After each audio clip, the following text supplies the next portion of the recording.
Perkenalkan, saya Merciana Abondamaki dari Prodi Kesehatan Gigi PTKes Kupang. Nah, di sini saya akan menjelaskan sedikit mengenai kesehatan gigi dan mulut pada ibu hamil. Nah, apakah kesehatan gigi dan mulut itu sangat berpengaruh bagi seorang ibu hamil? Yuk kita belajar sama-sama.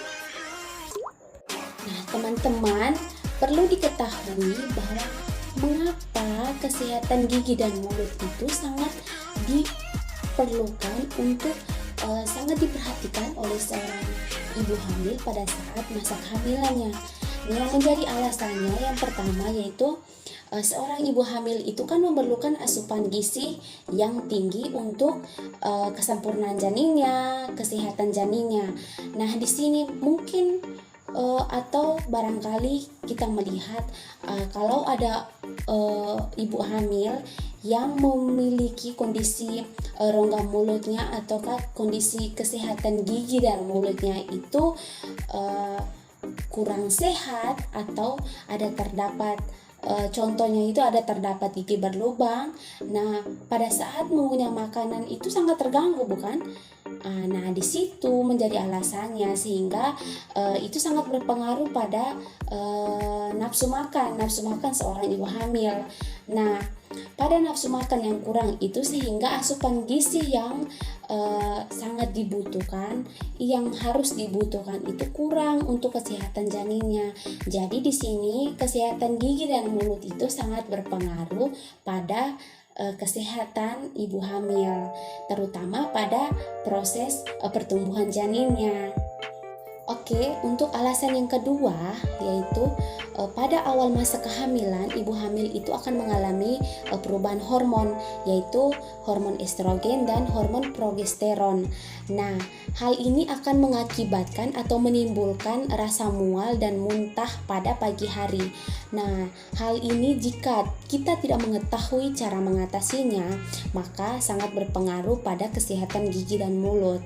Nah, selain itu, dengan meningkatnya perubahan hormon ini akan mempengaruhi radang pada gusi yang ditandai dengan adanya pendarahan pada saat kita menyikat gigi. Jadi kesehatan gigi dan mulut itu sangat dipentingkan untuk ibu hamil.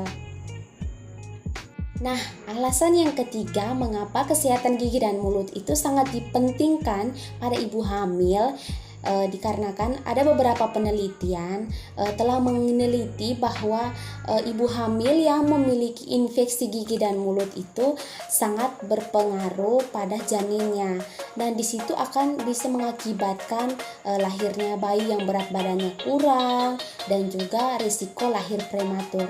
Nah, maka dari itu sangat dipentingkan sekali kesehatan gigi dan mulut itu pada ibu hamil. Jadi mari sekarang kita jangan terlalu menyepelekan kesehatan gigi dan mulut kita. Mari kita belajar sama-sama mengetahui dampak-dampak apa saja yang ditimbulkan dari akibat kita malas menjaga kesehatan gigi dan mulut kita.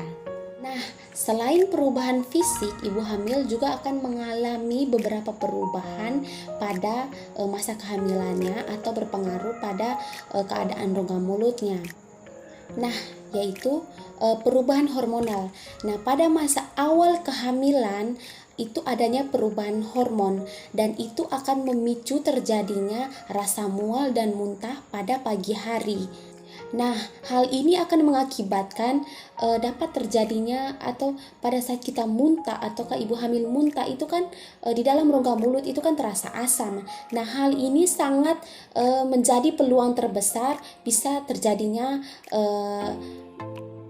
karies gigi atau lubang gigi. Nah, selain itu, selain ibu hamil muntah dan mengeluarkan asam, nah ada hal lagi yang mempengaruhi respon tubuh, yaitu sisa-sisa makanan yang menempel pada gigi akibat tidak sikat gigi pada saat habis makan. Nah, ini sangat memicu terjadinya adanya gingivitis. Nah, nanti ada ditimbulkan pertanyaan, apa itu gingivitis sebenarnya? Nah, teman-teman, gingivitis itu merupakan keadaan di mana gusi mengalami pembengkakan dan mudah berdarah. Nah, tidak hanya sampai di situ, tidak hanya sampai pada gingivitis, tetapi respon tubuh yang sangat lemah, yaitu pada saat ada sisa makanan yang masih menempel pada gigi. Nah, itu bisa dan akan dibiarkan secara terus menerus, itu akan mengakibatkan suatu penyakit, yaitu dinamakan dengan granuloma. Nah, Kak, apa sih granuloma itu sendiri? Maksudnya apa granuloma itu?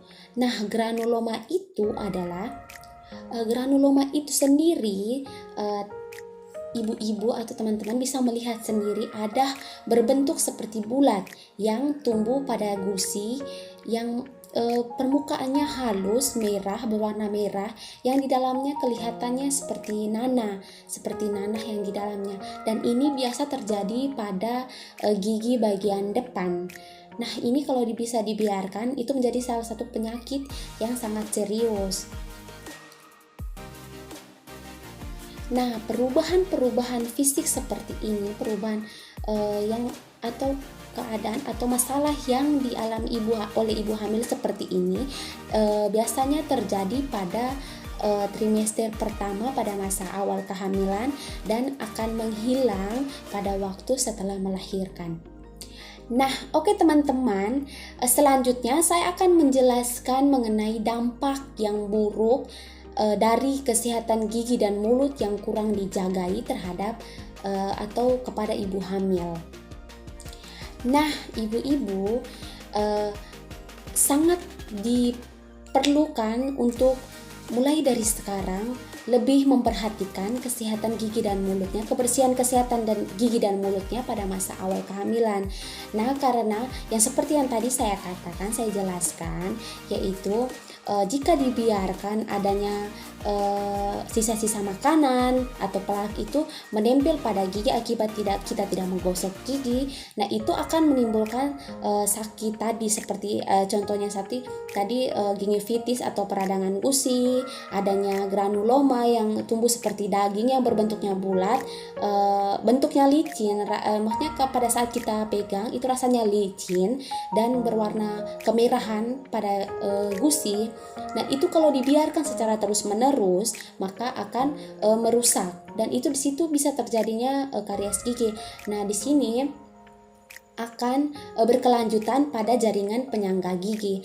Nah, hati-hati ya Ibu, kalau jaringan penyangga gigi itu sangat penting sekali, dan jika dibiarkan terus-menerus itu akan berpengaruh pada lahirnya bayi resiko prematur. Lah, kok bisa? Apakah yang bisa menyebabkan sehingga bayi itu lahirnya prematur akibat dari rusaknya jaringan penyangga gigi? Apa hubungannya, Kak? Nah, untuk kaji lebih jelas atau lebih memperjelas lagi, ikuti saya sehingga kita dapat mengetahui apa hubungannya jaringan penyangga gigi dengan lahirnya bayi prematur. Nah, ibu hamil itu sangat rentan dengan gusi mudah berdarah. Nah, jika kebersihan rongga mulutnya atau giginya kurang diperhatikan atau tidak diperhatikan, dan itu akan beresiko pada kesehatan rongga mulutnya yang kurang efektif dan juga akan merusak jaringan penyangga gigi. Nah, infeksi tersebut akan menjadi sebuah peradangan yang menyebabkan hormon prostaglandin itu meningkat. Nah, Kak, apa sih hormon prostaglandin itu sendiri? Nah, hormon prostaglandin itu merupakan hormon yang bekerja mematangkan serviks rahim, menebalkan struktur membran rahim, dan mengatur kontraksi dinding rahim. Nah, di sini sangat dihati-hatikan, sangat diperhatikan karena perubahan hormon prostaglandin ini sendiri ini dapat mengakibatkan pada bayi dan plasenta bayi itu sendiri. Jadi hati-hati ya Bun. Nah, jika tidak diperhatikan kebersihan rongga mulutnya, maka adanya perubahan hormon prostaglandin itu sendiri, nah itu sangat berisiko pada bayi yang lahir prematur. Nah, setelah mendengar sedikit adanya penyakit-penyakit yang ditimbulkan akibat kebersihan rongga mulut tadi kurang dijaga atau tidak diperhatikan. Nah Kak, bagaimana sih cara mengatasinya? Kak, bagaimana cara apa yang kita buat sehingga pada saat masa kehamilan itu tidak bisa terjadi? Itu bagaimana Kak? Nah, berikut saya akan menjelaskan cara menjaga kesehatan gigi dan mulut selama kehamilan. Nah, cara yang pertama yaitu dengan memperhatikan cara menyikat gigi kita, waktu menyikat gigi kita. Nah, di sini sangat diperlukan waktu yang diperlukan untuk menyikat gigi yang tepat itu minimal 2 kali sehari, yaitu pagi setelah sarapan dan juga malam sebelum tidur. Dan juga bila kita juga bisa melakukan kegiatan flossing. Nah, kegiatan flossing itu sendiri merupakan di mana kita mengangkat sisa makanan yang tidak dijangkau oleh bulu sikat itu sendiri. Nah, jadi kita menggunakan alat yang dinamakan yaitu benang gigi. Jadi kita mengangkat sela-sela makanan yang masih terselip antara gigi yang satu dengan gigi yang satunya. Di antara gigi kan masih ada sela-selanya. Di situ tempat yang sangat risiko sekali makanan mudah menempel. Nah, apabila kita pada saat kita menyikat gigi kurang terjangkau, nah di situ masih ada sisa makanan. Jadi kita harus membersihkannya menggunakan benang gigi. Nah Kak, apa sih tujuan dari menyikat gigi itu sendiri? Nah Kak, ini tujuan dari kita menyikat gigi yaitu untuk menghilangkan sisa-sisa makanan yang menempel pada gigi kita. Nah, perlu diperhatikan dalam pembersihan, dalam kita membersihkan gigi kita itu sangat ditekankan tidak boleh menggunakan tusuk gigi. Nah, karena apa? Itu tidak disarankan dari dokter gigi karena itu akan mengakibatkan adanya sela-sela akibat kita terlalu tusuk. Nah, di situ akan menjadi tempat yang terbuka untuk sisa-sisa makanan itu akan menempel lagi. Jadi tidak disarankan untuk menggunakan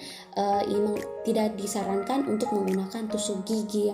Nah, jika kegiatan menyikat gigi itu dilakukan dengan tepat waktu dan baik dan flossing itu dilakukan dengan baik, maka otomatis keadaan rongga mulut kita, gigi kita itu terhindar dari akibat ataukah risiko atau penyakit yang biasanya terjadi pada rongga mulut. Dan itu kita tidak merasakan kalau kita memperhatikan cara waktu menyikat gigi kita dan juga selalu membersihkan sela-sela gigi kita dengan tindakan flossing menggunakan benang gigi itu sendiri.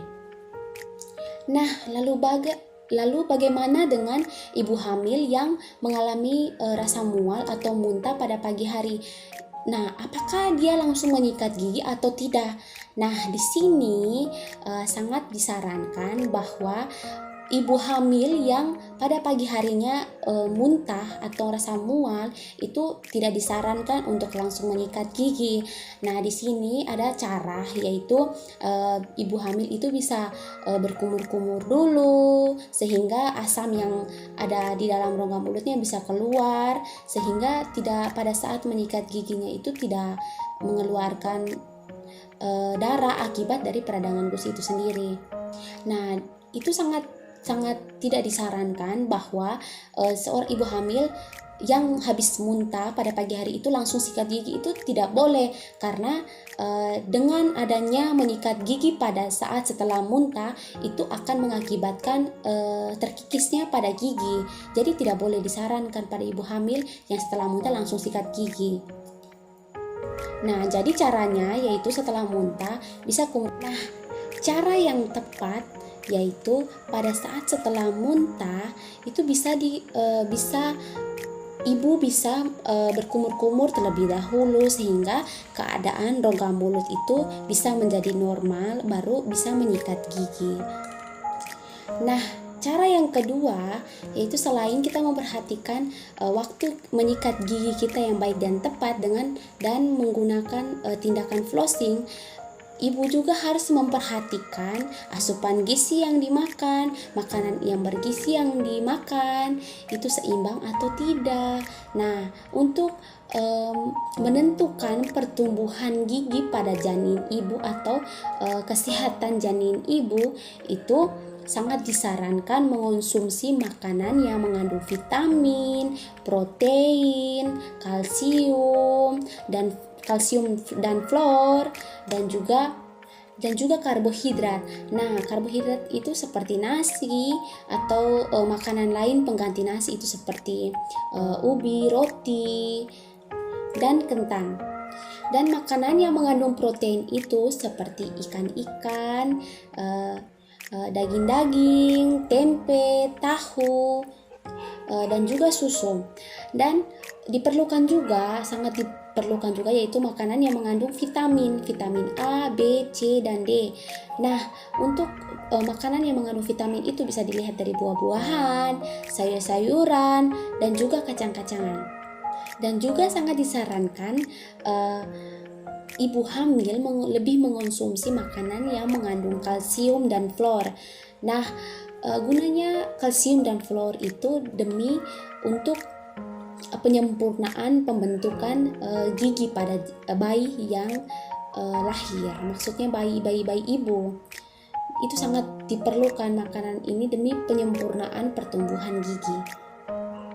Nah, tatkala juga ibu hamil perlu memperhatikan atau menghindari makanan yang manis-manis dan yang mudah lengket. Nah, di sini kata menghindari tidak selamanya saya mengatakan bahwa harus menghindari makanan yang lengket dan juga makanan yang manis-manis itu selamanya tidak memakan, tetapi harus dikurangi, jangan terlalu mengonsumsinya secara berlebihan. Nah, karena makanan yang manis dan mudah menempel ini sangat rentan sekali dengan bakteri karena ini merupakan makanannya bakteri dalam rongga mulut, sehingga akibatnya makanan yang tadi menempel pada gigi akibat kita tidak membersihkannya dengan cara menyikat gigi, maka otomatis bakteri itu akan mengonsumsi atau makan sisa-sisa makanan yang masih lengket di gigi kita, dan bakteri itu akan mengeluarkan asam. Nah, asam ini sangat berpotensi pada adanya lubang gigi. Bisa terjadinya lubang gigi karena akibat dari asam yang dikeluarkan. Yang terakhir, saya akan menjelaskan hal-hal apa saja yang perlu diwaspadai oleh ibu hamil dalam perawatan gigi dan mulutnya selama masa kehamilan. Yang pertama, hindari pencabutan gigi. Nah, pencabutan gigi pada masa kehamilan itu alangkah baiknya dilakukan pada trimester kedua, yaitu pada bulan keempat atau bulan ke-6. Nah, dilarang karena itu bisa dilakukan jika keadaan ibu hamil atau janin kehamilan ibu itu memungkinkan. Jadi sangat dianjurkan pada ibu hamil tidak untuk mencabut gigi. Nah, yang kedua yaitu tidak melakukan penambalan gigi dan juga pembersihan karang gigi. Yang ketiga yaitu ibu hamil dilarang mengonsumsi obat-obatan tanpa resep dari dokter sendiri. Oke, baik teman-teman, sekian penyampaian atau sekedar sharing dari saya mengenai pentingnya kesehatan gigi dan mulut pada ibu hamil. Nah, semoga apa yang saya sharingkan ini atau yang saya sampaikan ini dapat bermanfaat bagi kita semua dan dapat kita sampaikan kepada orang-orang keluarga kita, orang-orang yang kita sayangi, dan juga orang-orang di sekitar kita. Dan sampai jumpa lagi pada video edukasi tentang bagaimana cara menjaga kesehatan gigi dan mulut kita selanjutnya. Dadah, terima kasih.